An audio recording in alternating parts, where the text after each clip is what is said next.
Beaucoup pensent aujourd'hui que suivre le Christ est une garantie de paix émotionnelle, de prospérité matérielle et d'une vie sans conflit.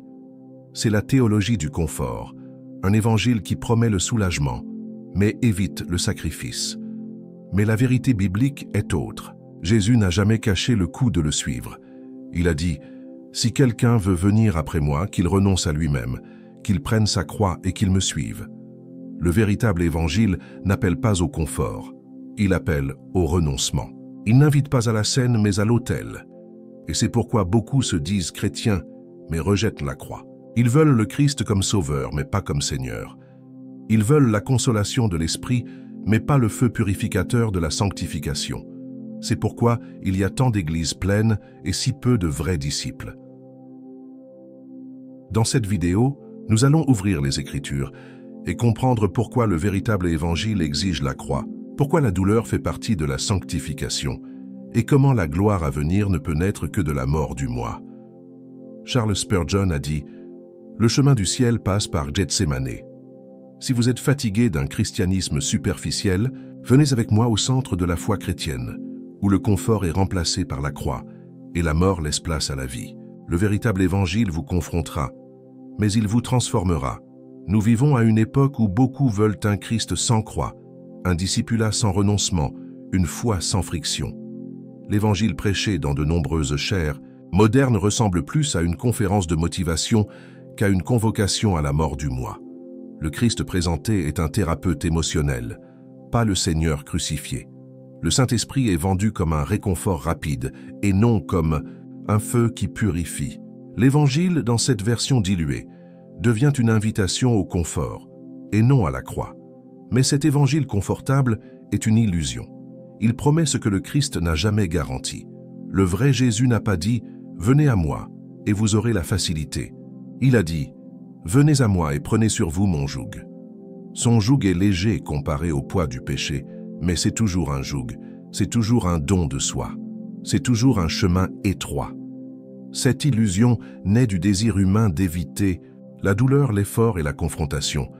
Et comme un serpent dans le jardin d'Éden, cette version de l'Évangile murmure « Vous pouvez avoir Dieu et rester aux commandes ».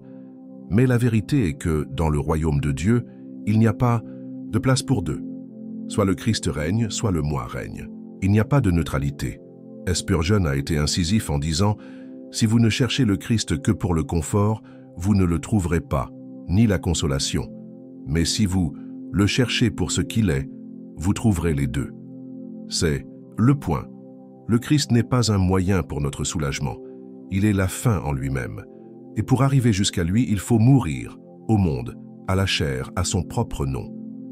Cette illusion de l'évangile confortable, non seulement ne parvient pas à transformer, elle trompe. Elle fait croire à l'homme qu'il est en sécurité, alors qu'il vit encore loin de la croix. Elle masque le besoin de repentance, adoucit le péché, transforme l'Église en scène et le culte en spectacle.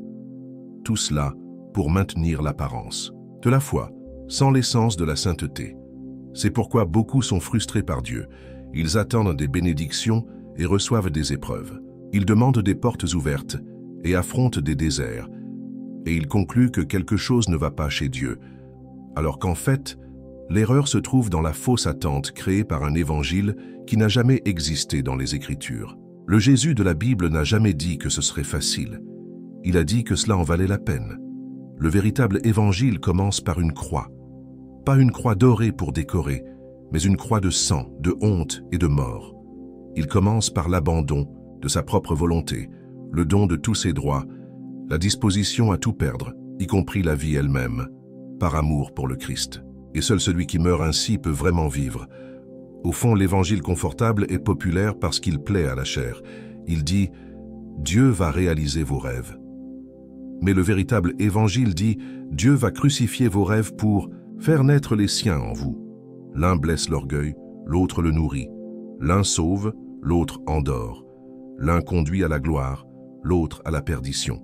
Par conséquent, si vous avez vécu un christianisme confortable, sûr, sans conflit intérieur, sans confrontation avec le péché, sans croix, peut-être que ce n'est pas du christianisme. Car là où il y a le Christ, il y a la croix. Là où il y a la croix, il y a la douleur. Et là où il y a la douleur par amour pour le Seigneur, c'est là que commence la vraie vie de l'Esprit. Depuis le début de son ministère, Jésus n'a jamais offert un chemin de fleurs. Il n'a pas promis l'honneur aux yeux du monde, ni la prospérité terrestre, ni le confort émotionnel permanent. Sa convocation était claire, directe et dure. Si quelqu'un veut venir après moi, qu'il renonce à lui-même, qu'il prenne sa croix et qu'il me suive. Matthieu 16, 24. Aucune promesse d'applaudissement, aucun tapis rouge, seulement une croix devant et le monde entier derrière. Et le plus impressionnant, c'est que Jésus n'a jamais essayé de cacher cela. Il n'a pas séduit les foules avec des bénédictions matérielles ou des promesses de facilité. Au contraire, il semblait vouloir éloigner ceux qui venaient par intérêt. Quand les foules l'encerclaient, il disait des choses comme « Quiconque ne renonce pas à tout ce qu'il possède ne peut être mon disciple ». Luc 14, 33. Jésus parlait de perdre sa vie pour la trouver, de subir des persécutions, de porter le poids de l'obéissance jusqu'à la fin. C'est comme s'il disait « Pensez bien avant de me suivre, car avec moi le chemin est étroit. » Et malgré cela, il attirait. Parce que la vérité, même quand elle blesse, a un parfum que le mensonge n'imite jamais. Aujourd'hui, cependant, beaucoup veulent reformuler l'invitation du Christ. Au lieu de renoncer à vous-même, il prêche « Épanouissez-vous » pleinement. Au lieu de « Prenez votre croix », ils disent « Réalisez vos rêves ». L'appel à la mort est devenu un message d'estime de soi. La croix a été cachée derrière la scène illuminée. Mais Jésus n'a jamais caché la croix, ni la sienne ni la nôtre. Quand Pierre a essayé d'empêcher le chemin du calvaire, en disant que cela ne devait pas arriver au Maître, Jésus n'a pas été gentil. Il a dit « Arrière de moi, Satan ». Alors c'est Matthieu 16, 23. Parce que toute tentative d'effacer la croix est diabolique. Tout évangile qui omet la souffrance, comme faisant partie du discipulat, coopère avec l'enfer, non avec le ciel. Charles Spurgeon, en tant que voix prophétique à son époque, a averti « La croix du Christ est le cœur de l'évangile. Si elle est retirée, tout le reste devient ruine. Le Christ n'est pas seulement venu pour mourir pour nous, mais pour nous enseigner à mourir avec lui. Et ce n'est pas une métaphore, c'est réel. C'est mourir à la volonté de l'ego, aux applaudissements des hommes, aux péchés préférés, aux projets personnels non consacrés. C'est perdre vraiment pour gagner ce que le monde ne pourrait jamais donner, la communion avec le Père. Beaucoup veulent la résurrection sans le vendredi saint. Ils veulent la puissance de la Pentecôte sans le silence de Gethsémanée. Mais Dieu n'accélère pas les processus. Il brise d'abord pour reconstruire. Il crucifie avant de glorifier. Et si le Fils de Dieu n'a pas échappé au chemin de la croix, pourquoi penserions-nous que nous y échapperions? Le Christ a été transparent avec ses disciples. Il a dit qu'ils seraient persécutés, haïs, rejetés. Il a dit qu'ils traverseraient des tribulations, mais il a aussi promis « Je suis avec vous tous les jours ». Il n'a pas promis l'absence de douleur, il a promis la présence au milieu de la douleur. Et cela suffit. Il est temps d'arrêter de cacher la croix, il est temps de la regarder. Non seulement comme un symbole de salut, mais comme le modèle de notre marche. Si vous n'êtes pas encore passé par elle, vous n'avez pas encore commencé. L'Évangile n'est pas une invitation au bien-être, c'est un appel à la mort qui génère la vie. Le monde nous a appris à associer la gloire à la conquête, au pouvoir, à la visibilité. La gloire, selon les hommes, ce sont les applaudissements, la scène, le prestige. Mais dans le royaume de Dieu, la gloire ne se révèle pas sur le podium, elle se révèle sur le sol du renoncement. Dieu cache sa gloire là où l'homme naturel ne la chercherait jamais, à l'endroit où l'ego meurt, dans le silence de l'obéissance, dans le secret du don de soi total. Jésus a enseigné ce paradoxe par sa propre vie. Quand il était sur le point d'être crucifié, il a dit « L'heure est venue où le Fils de l'homme doit être glorifié. » Jean 12, 23. Glorifié? Oui, mais pas sur un trône terrestre, mais suspendu à une croix. Là, ensanglanté, rejeté et nu, il a manifesté la plus grande gloire que le ciel ait jamais révélée, un amour qui se donne jusqu'à la fin. Le renoncement a été la scène de la gloire. Dans l'évangile de Jean, Jésus continue en disant « En vérité, je vous le dis, si le grain de blé qui est tombé en terre ne meurt, il reste seul. Mais s'il meurt, il porte beaucoup de fruits. » Jean 12, 24. C'est la loi du royaume. Seul celui qui meurt fructifie. Seul celui qui accepte de disparaître manifeste la gloire. Seul celui qui se vide d'abord est exalté. Spurgeon fait écho à cette vérité en disant « L'humilité est l'échelle par laquelle les saints montent au ciel. » Et cette humilité s'exprime dans le renoncement. Renoncer n'est pas seulement dire non à des plaisirs éphémères, c'est dire oui à la volonté de Dieu, même quand elle exige le silence, la solitude ou la souffrance. C'est abandonner le contrôle, c'est accepter que, pour qu'il grandisse, je dois diminuer.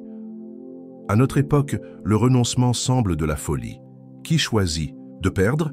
Qui abandonne des droits légitimes? Qui se tait quand il a raison? Qui donne sans recevoir? Qui sert sans reconnaissance? La réponse est simple. Ceux qui sont déjà morts à eux-mêmes. Ceux qui ne vivent plus par la chair mais par l'esprit. Ceux qui ont découvert que la gloire du royaume ne brille pas aux yeux du monde. Une gloire est réservée à ceux qui acceptent de perdre. C'est la gloire de connaître Dieu de manière intime, d'entendre sa voix en secret, de sentir sa présence au milieu de la douleur, d'expérimenter une consolation qui ne dépend pas des circonstances, d'avoir les yeux ouverts sur l'invisible, les oreilles accordées à l'Éternel, le cœur modelé par l'Esprit. Mais cela n'est possible que par le renoncement. Il n'y a pas d'intimité avec Dieu sans abandon de soi, pas de présence sans purification, pas de révélation sans crucifixion. Dieu ne partage pas sa gloire avec l'ego. Il ne déverse son onction que sur des vases brisés. Et voici le grand mystère. Plus l'homme se vide, plus il est rempli. Plus il descend, plus il voit. Plus il meurt, plus il vit. C'est la mathématique divine. La perte est un gain, la douleur génère la vie, le renoncement attire la gloire. C'est pourquoi quand la croix apparaît sur votre chemin, ne fuyez pas. Quand Dieu demande quelque chose de précieux, ne marchandez pas. Quand le Saint-Esprit vous appelle au renoncement, n'hésitez pas. Il y a quelque chose de précieux caché à cet endroit. La gloire que l'on ne voit pas avec les yeux, mais qui transforme le cœur. Le mot sainteté est de plus en plus oublié dans les chairs modernes. Et lorsqu'il est mentionné, il est souvent réduit à un comportement moral acceptable, à de bonnes pratiques, à une vie correcte. Mais la sainteté dans les Écritures est quelque chose d'infiniment plus profond. Ce n'est pas seulement ce que vous faites, c'est ce que vous devenez. C'est l'état de l'âme qui a été mis à part pour Dieu, purifié par le feu de la croix, modelé par la parole et guidé par l'Esprit. Et cela a un prix élevé. La sainteté a un coût. Elle exige le renoncement, la vigilance, la discipline et par-dessus tout, la mort du moi. C'est pourquoi elle est si rare. Parce que beaucoup désirent les bénédictions de Dieu, mais pas le caractère de Dieu. Ils veulent l'onction, mais pas l'autel. Ils cherchent la présence, mais sans purification.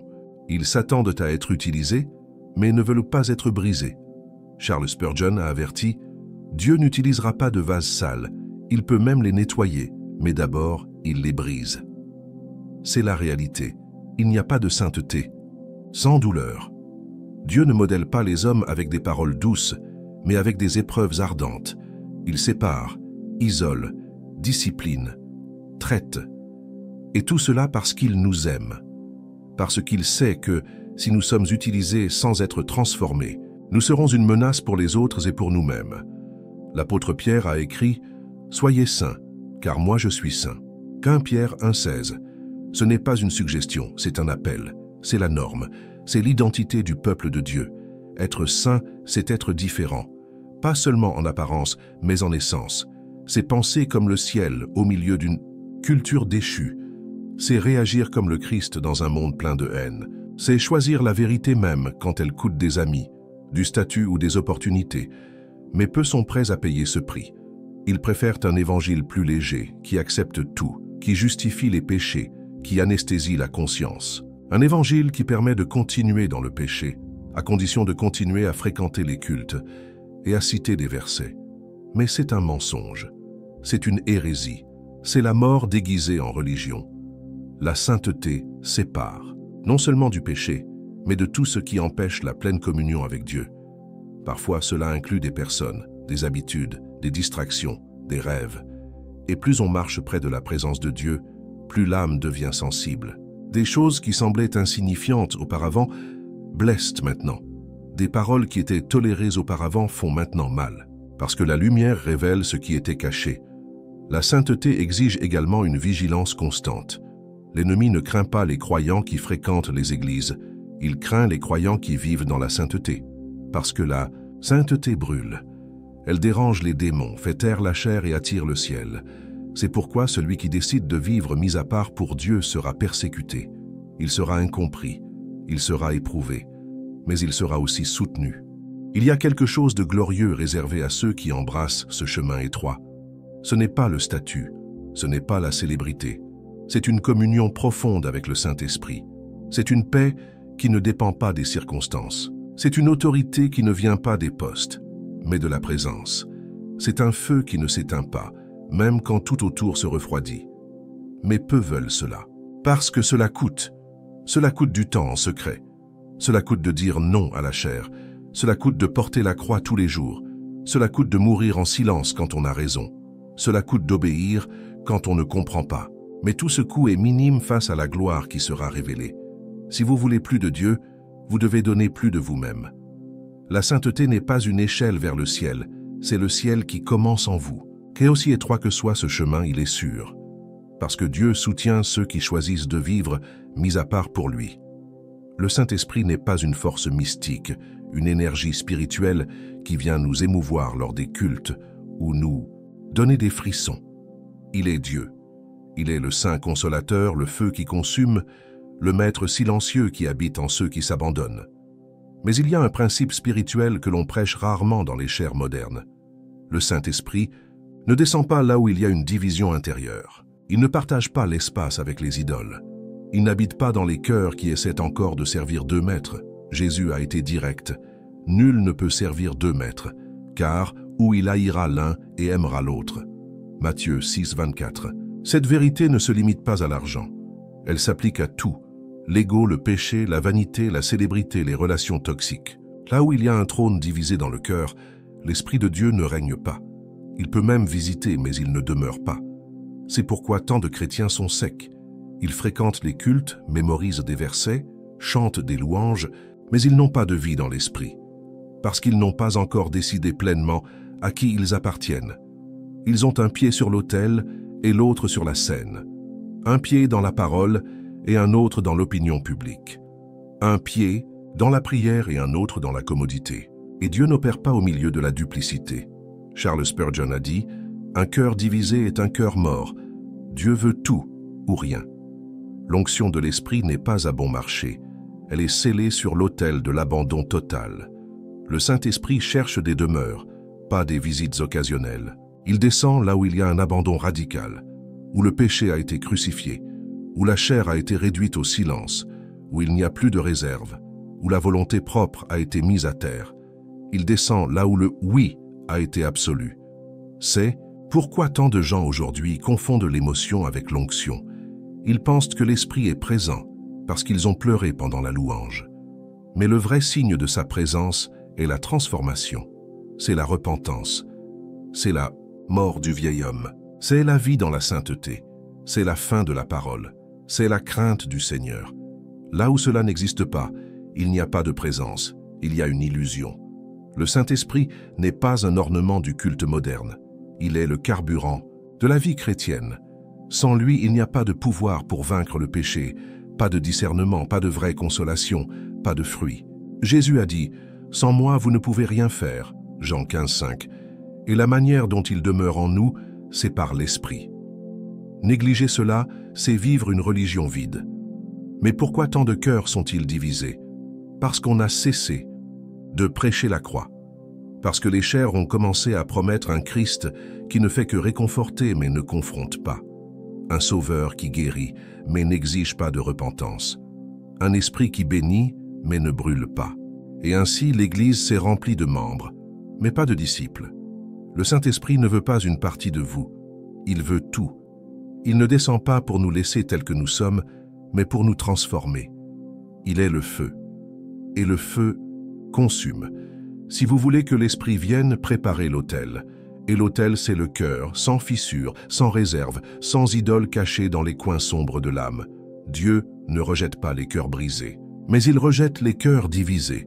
Parce que le cœur brisé reconnaît sa misère et s'abandonne. Le cœur divisé négocie avec le péché et cache ses intentions. L'un attire la gloire, l'autre repousse la présence. Si vous sentez qu'il y a une distance entre vous et le Saint-Esprit, demandez-vous, qu'est-ce qui est encore sur le trône de mon cœur? Qu'est-ce qui rivalise encore avec Dieu pour mon attention, mon obéissance, ma confiance? L'Esprit descend là où il est tout, et quand il descend, tout change. La vie prend une direction. L'âme trouve le repos, et la gloire de Dieu se manifeste, non sous forme de spectacle, mais de sainteté.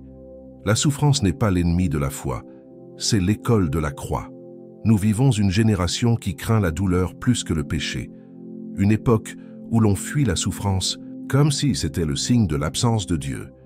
Mais dans les Écritures, la souffrance n'a jamais été décrite comme une malédiction. Elle a été décrite comme une école. La croix n'est pas un châtiment, c'est un processus. Et le chrétien qui ne comprend pas cela, tôt ou tard, sera déçu par le chemin étroit. Jésus n'a pas promis une vie confortable, mais une vie avec un but.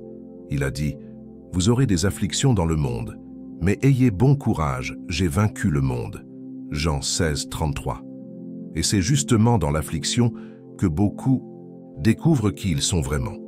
La foi ne se mesure pas au culte, elle s'éprouve dans le désert. La sainteté ne se révèle pas dans le confort, elle se révèle dans la lutte contre la chair. Charles Spurgeon a affirmé « La tribulation ne nous détruit pas, elle nous révèle. C'est dans le feu que l'or est purifié. C'est dans le silence de la douleur que la foi cesse d'être un discours et devient une conviction. » Dieu ne gaspille pas la souffrance. Chaque larme a un but, chaque nuit sombre une leçon, chaque perte un appel à l'éternité. L'apôtre Paul l'a compris. Il n'a pas demandé à Dieu de le délivrer de la douleur. Il a demandé la grâce, de la supporter. Il a dit « Ma grâce te suffit, car ma puissance s'accomplit dans la faiblesse. » 2 Corinthiens 12, 9. Voyez quel contraste. Le monde dit que la puissance est dans la force, mais Dieu révèle sa puissance dans la fragilité. La croix nous enseigne cela. Beaucoup veulent une foi qui les délivre de la souffrance, mais la vraie foi nous soutient en son sein. La souffrance n'est pas l'ennemi de la foi, elle est son champ de maturation. Elle révèle ce qui est caché, purifie les motivations, brise l'orgueil, approfondit la dépendance. Celui qui traverse la douleur les yeux fixés sur le Christ en ressort plus semblable à lui. Le problème est que l'on nous a appris à fuir la douleur, à chercher des raccourcis, à voir la souffrance comme un signe de malédiction, d'échec, spirituel. Mais non, la souffrance souvent est une preuve de l'amour de Dieu, car le Seigneur corrige celui qu'il aime. Hébreux 12, 6. Et celui qui a déjà été corrigé par Dieu le sait, ça fait mal, mais ça libère, ça blesse, mais ça guérit. Il ne s'agit pas de chercher la souffrance, mais de la comprendre, de l'accepter comme un outil divin, de ne pas permettre que la douleur endurcisse le cœur, mais qu'elle l'attendrisse, qu'elle ne nous rende pas amers, mais humbles, qu'elle ne nous éloigne pas de la foi, mais nous y pousse plus profondément. La croix a été le plus grand symbole de souffrance de l'histoire, et pourtant d'elle est née la plus grande victoire que le monde ait jamais vue. Il en va de même pour nous. Plus la croix est lourde, plus la résurrection est glorieuse, plus la douleur est profonde, plus la consolation est forte, plus la nuit est sombre, plus l'aube est brillante. Spurgeon disait « Dieu est plus proche de nous dans la douleur que dans la joie. » Et c'est vrai, car dans la douleur nous nous taisons, et dans le silence nous écoutons. Et quand nous écoutons, nous comprenons. Et quand nous comprenons, nous faisons confiance. Et quand nous faisons confiance, nous nous reposons. La souffrance n'est pas une fin, c'est un moyen, c'est un pont, une route, une école. Et le Maître, même en silence, est présent à chaque leçon. Si vous souffrez aujourd'hui, ne fuyez pas. Demandez « Qu'est-ce que le Seigneur veut m'enseigner ici? Quelle partie de moi doit mourir pour qu'il vive en moi ?» La réponse ne viendra pas immédiatement, mais elle viendra. Et quand elle viendra, vous comprendrez que la croix n'était pas un châtiment, c'était une formation, que la douleur n'était pas une absence, c'était une sculpture, et que la vraie foi, celle qui demeure jusqu'à la fin, ne naît que chez celui qui est passé par l'école de la croix et n'a pas abandonné. La croix n'a jamais été la fin. Elle a toujours pointé vers quelque chose de plus grand. Elle est le portail, pas la destination, l'autel de la mort qui précède le trône de la gloire, le champ de bataille où l'on conquiert une couronne que le monde ne peut voir, mais que le ciel reconnaît. Le christianisme véritable est cette route inversée. La couronne n'est pas reçue avant la croix, elle naît d'elle, Jésus le savait. Ne fallait-il pas que le Christ souffrit ces choses et qu'il entrât dans sa gloire? Luc 24, 26. D'abord le sang, ensuite la splendeur. D'abord le silence de Gethsémané, ensuite le chant de triomphe. D'abord l'épine, ensuite l'or. C'est la mathématique divine. La souffrance prépare le chemin de l'exaltation. Charles Spurgeon a écrit « Si nous sommes participants de sa croix, nous serons aussi de sa couronne. » Mais voici le problème. Beaucoup veulent la couronne sans le poids de la croix. Ils veulent être honorés sans être brisés. Wines, sans être éprouvés, victorieux sans être crucifiés. Et c'est pourquoi ils vivent frustrés, vides, sans fruit, car ils n'ont pas compris que dans le royaume de Dieu, la victoire naît du renoncement. L'apôtre Paul, à la fin de sa vie, a écrit « J'ai combattu le bon combat, j'ai achevé la course, j'ai gardé la foi. Désormais, la couronne de justice m'est réservée. » 2 Timothée 4, 7, 8. Notez, il n'a pas parlé de ministère réussi, ni de reconnaissance terrestre. Il a parlé de fidélité, il a parlé de combat, il a parlé de croix. C'est la mesure. Ah du ciel, celui qui est resté fidèle jusqu'à la fin. Vous n'avez peut-être pas d'applaudissements ici, mais vous pouvez avoir une couronne là-bas. Vous n'êtes peut-être pas compris ici, mais vous pouvez être accueillis dans la gloire. Là-bas, on ne se souviendra peut-être pas de vous par les hommes, mais vous serez honorés par les anges, quand l'agneau vous donnera ce qu'aucun œil n'a vu, la récompense de la persévérance. La croix qui pèse aujourd'hui sur vos épaules est le moule de la couronne qui vous attend. Plus la blessure de l'abandon est profonde, plus la forme de la gloire que Dieu forge en vous sera précise. Ne pensez pas que vous souffrez en vain. Le ciel n'oublie pas celui qui porte la croix en silence, qui dit « oui » à Dieu même quand tout semble dire « non ». Mais cette couronne n'est pas un symbole de gloire personnelle, c'est un symbole d'intimité éternelle. La vraie récompense n'est pas l'or ni l'honneur, c'est le Christ. C'est le voir face à face. C'est être avec lui et être comme lui. Jean a écrit « Et ainsi nous serons pour toujours avec le Seigneur ». 1 Thessaloniciens 4, 17. C'est la victoire finale.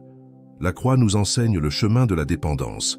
La couronne révèle la fin du voyage, l'union complète avec le Seigneur, et chaque larme que vous avez versée en obéissance sera recueillie comme un joyau.